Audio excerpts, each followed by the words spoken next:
and welcome back to the Haunted Huddle over coffee. My name is Lauren. You are going to be talking about what today? Frau Perchta. What the hell is that? I've never heard of this. Okay, so you've heard of Krampus, and I know that for a fact. Oh, absolutely. Okay, so she's kind of like him. She comes from the same region of Europe. It's usually like she's more common in the Alpine regions and Upper Germany, Austria, stuff like that. Okay. She's similar to him in some aspects, but the difference is that she doesn't solely punish children. She punishes big people too? She punishes everybody. No one is safe from Frau Perchta. Mm-hmm. And like most myths and legends back in this time, especially in Europe, she used to be referred as a pagan goddess. So there are many layers to this right now. I went through a lot of hours of scanning through things to find out what little I could put together. It's like an onion. Onions have layers. Like an onion. Ogres are like onions. I'm not calling her an ogre. We're gonna get in trouble. Okay, so I told you we're gonna say native to the Alpine regions of Europe, and in almost every story she's said to have like two forms. One is the stereotypical very beautiful woman. She's as white as snow. She's absolutely gorgeous. And the other one, which I feel is just very common for any female entity, is a haggard old crone. Which just, resembles a stereotypical witch. Hooked horn, wrinkles. She's just an old lady. Little old lady. A little old lady. And in many descriptions I've found, it says that Perchta has one larger foot, commonly called a goose or swan foot, and is supposed to resemble the goddess's ability to shapeshift. So not only can she turn into a beautiful woman or an old woman, she will turn into an animal and just watch you for the rest of the year, I suppose. Okay, so no different than the Skinwalker. Canadian geese. Also, once I finish this story, you will sit here and come back to the whole goose or swan thing and then understand why those animals are so mean. Because I came upon that decision before. So, initially, Perchta was said to be the upholder of cultural taboos, and one of them was not finishing your spinning on the holidays. Specifically for, like, this region. And now spinning is essentially just, the craft of twisting fibers into yarn. That's all that is. And, it was a very big thing for the women to do. It was one of their primary jobs, along with upkeep the households and shit like that. So basically, Perchta didn't give you holidays off of work. She was said to enter homes on the countryside at midwinter during the 12 days of Christmas and Empathy. So, and for anybody who doesn't know what that is, and I might have butchered the word because I'm a little special, it is an Eastern Christian tradition. It's essentially like feast days commemorating the visit of the Magi, which are also known as the three kings that came to baptize Jesus. We're having a lot of religious things happening in this episode. I apologize in advance if it makes anyone uncomfortable. Well, Christmas is like 100% a religious holiday. It's got every religion in it at this point in time. Similar to other Christmas figures, it was said and thought that Frau Perchta would know if children and young servants of households would have behaved and worked hard all year long. If they did behave and worked hard, they would receive a small silver coin the next day in their shoe, because that was essentially what they used instead of what we now have as stockings. And if they had not, here's where it gets graphic. She would slit their bellies open, remove all of their organs, and stuff their body full of straw and pebbles. I'm going to give you a moment to process that. Straw and pebbles? Straw and pebbles. Instantly, I thought of, like, flesh scarecrow, which will sound awful. That's literally when my brain just went, scarecrows. Crows. Okay. Yeah. Okay. And, like, everything back in the day. Perchta was very concerned with what the girls had finished. Primarily, again, they're spinning by this time of year because, having yarn to make clothing and such is pretty important, especially during colder months. She was also known to slit the bellies and fill them of straw and pebbles of anybody who did not abide by her feast day rules, which was only to eat fish and gruel. But if it's one day a year, I don't know why you can't just eat fish. Just saying. Would avoid your insides coming on the outside, but sometimes we don't ask for a serial killer to come in and kill us, but that's just what happens anyways. Just saying. And circling back to her using her formerly, well, she might still be, I guarantee you she probably still is, referred to as a pagan goddess. She used to be left food and drink on during these 12 nights as offerings to her by any followers in hopes to be gifted with wealth or abundance by her. Modern celebrations, she's portrayed as a rewarder of the generous and a punisher of the bad, particularly, again, of lying children, where she lines up with Krampus and most other entities in this region for any kind of holiday like this. Specifically, to this day, in Austria, and I'm definitely going to butcher this, in Salzburg, where she is said to have wandered throughout, and I can definitely not pronounce the name of this castle. Hohensalzburg? I think that's supposed to be how it is. That's how it's spelt. Somebody please correct me if I'm wrong. How do you spell it? Hohensalz. Yeah, Salz. BU. Quitting smoking is my... No, that's not what I needed. Don't smoke, guys. It's bad for you. I thought you were going to start playing they tell you that you're fine. You're really just not fine. It's Hohensalzburg. Salzburg. Okay. It's very weird. Kind of got it. Well, it's dramatic, so. So, she is said to wander throughout the castle of Hohensalzburg throughout the night. There are also festivals held in her honor where people will wear wooden masks that they have specifically made for these festivals. I didn't get to find a lot on these festivals, but I'd imagine they're like most other festivals where you give offerings and you celebrate and you abide by her feast day rules. Eat the fish and gruel. Eat all fish the and fish gruel. and gruel. You must eat it all. You must eat it all. So, exact origin of Perchta is not very clear. We just know of which the regions that she's, her stories are commonly told and where her worship normally is.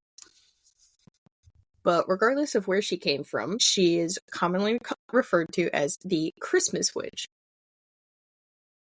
which I think is kind of funny and dope. And sometimes, people have thought that she stemmed from specific old Germanic goddesses like Hulda, who is known as the Frost Mother, and many other different Germanic goddesses. They essentially just thought that she was kind of a mixture of all of them. There are other people who think that Perchta is a completely separate goddess, and she is the equivalent of being Hulda's southern quote-unquote cousin, since they both have very similar titles and myths and so on and so forth. So essentially, she doesn't have an exact origin, so people are throwing out ideas and theories and all of that. Another thing about Perchta story, which comes from many different variations, and I know you guys heard me fucking looking this up because the only thing I know about this topic is from The Witcher, and that's gonna sound like such an ignorant nerd statement, but I'm gonna be honest.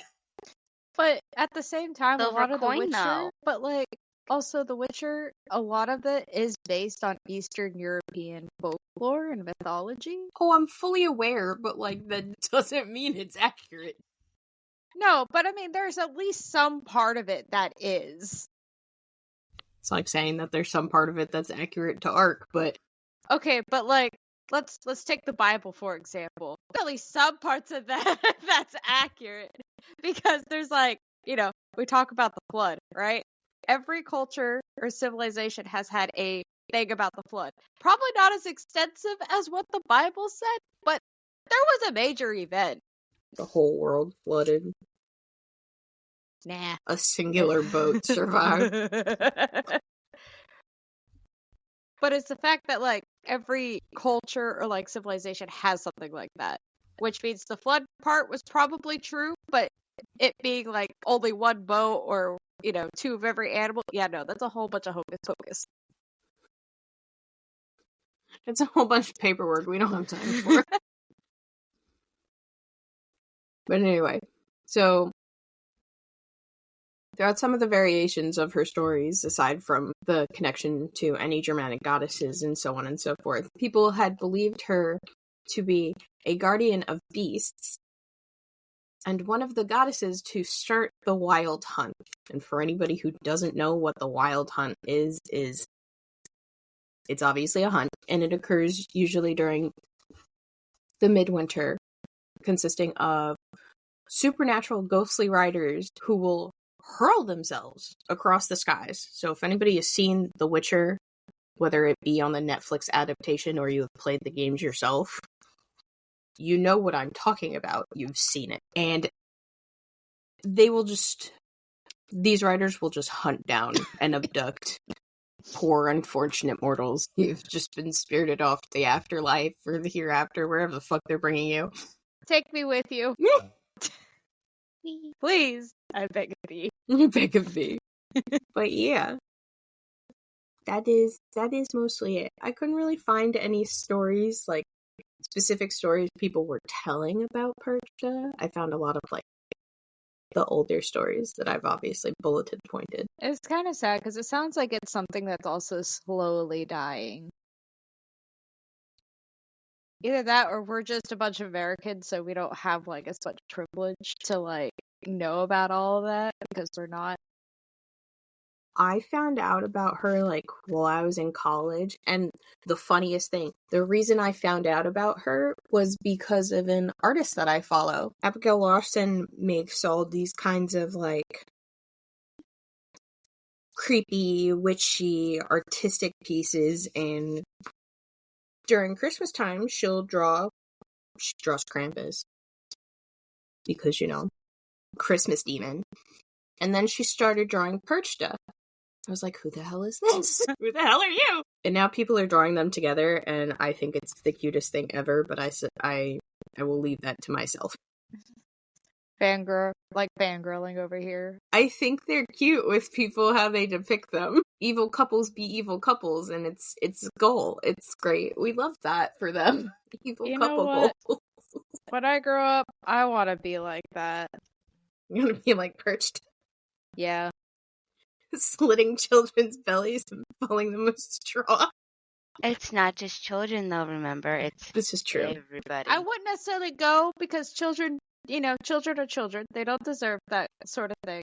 But there are some adults out there, man, that need that fucking treatment. Perchta, come on. What are we doing here? I need you to come to America for a split second, please. We need you to save Luigi Mangione. But yeah, I kind of thought that was cool and interesting, especially since it's not just she only targets, or say for lack of a better term, like she'll go after anybody if you're not doing what you're supposed to, or if you're just overall being a crappy person. You're like, no, flesh scarecrow. You turned my meat suit into a meat scarecrow. I know, my meat suit. What have you done to my meat suit? Yeah. I also found some stories where it's like, who is it? Have you ever heard of Goddess Pele? Yes. Okay. You know how she does these tests from time to time where like she'll walk up to houses as this frail old woman and ask for water or smokes? Yeah. And if you're kind to her, she'll be kind in return, and so on and so forth. I found a story And it wasn't like a full story or anything, but it was essentially that Perchta had knocked on a door of a home, and obviously she was not in the haggard old appearance of a woman, but she was a beautiful young girl, and it was literally almost dead of night that she showed up. So these people were like, oh my god, please come in, because, it's not necessarily a very safe place to be in the dead of night in midwinter. Right. And she observed their home like a goddamn, house inspector. Oh, your vets are very dirty. That's essentially what it was. You need to clean these. These are bad for your health. It I'd be ashamed if something happened to you. I'm sitting there and I'm looking at this. I'm like, you came into their home. It's a little rude. I mean, it'd be good if you try to sell a house. You need to have a house inspection before you sell a house to make sure it's sound. So if you're selling a house, maybe she's a free inspector that you can call. Do we know why, though, she, wanted to go to this house? Why she was, No, it wasn't a full story or anything, and I couldn't really find much else about it. It was just some random-ass story that I found while looking stuff up for her, that she showed up at this house almost middle of the night, obviously during one of the 12 days of midwinter, and she came in, and the man of the house offered her a place to sit. He asked his wife to go get her something to warm herself, a drink or something. I don't know what specifically it was, but he asked her to go get her something. He wasn't being he wasn't attending to her.